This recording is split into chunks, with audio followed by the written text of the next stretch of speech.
ಯಾವ ರಾಜನೂ ಸದಾಕಾಲ ರಾಜನಾಗಿರುವುದಿಲ್ಲ. ಯಾವ ಶ್ರೀಮಂತನೂ ಕೊನೆಯವರೆಗೂ ಶ್ರೀಮಂತನಾಗಿರುವುದಿಲ್ಲ.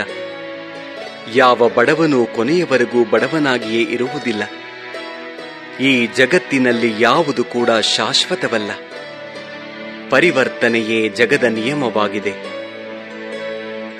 ಬದುಕಿನಲ್ಲಿ ಅತಿಯಾಗಿ ಮೌನವಾಗಿರುವುದು ಒಳ್ಳೆಯದಲ್ಲ. ಸಮಯಕ್ಕೆ ಸರಿಯಾಗಿ ತಪ್ಪುಗಳನ್ನು ವಿರೋಧಿಸುವುದನ್ನು ಕಲಿಯಿರಿ. ದೇವರು ನಮ್ಮ ಜೊತೆಗಿಲ್ಲ, ನಮ್ಮ ಮನಸ್ಸಿನಲ್ಲಿಯೂ ಇಲ್ಲ. ಕೇವಲ ನಮ್ಮ ಆತ್ಮವಿಶ್ವಾಸದಲ್ಲಿ ಇರುತ್ತಾನೆ. ಯಾವಾಗ ಮನುಷ್ಯನು ತಾನು ಮಾಡಿದ ಕರ್ಮಫಲಗಳನ್ನು ಇದೇ ಜನ್ಮದಲ್ಲಿ ಅಥವಾ ಮುಂದಿನ ಜನ್ಮದಲ್ಲಿ ಅನುಭವಿಸಬೇಕಾಗುತ್ತದೆ ಎಂಬ ಜ್ಞಾನವನ್ನು ಅರಿತುಕೊಳ್ಳುತ್ತಾನೋ ಆಗ ಇಡೀ ಜಗತ್ತು ಬದಲಾವಣೆಯತ್ತ ಸಾಗಿಬಿಡುತ್ತದೆ.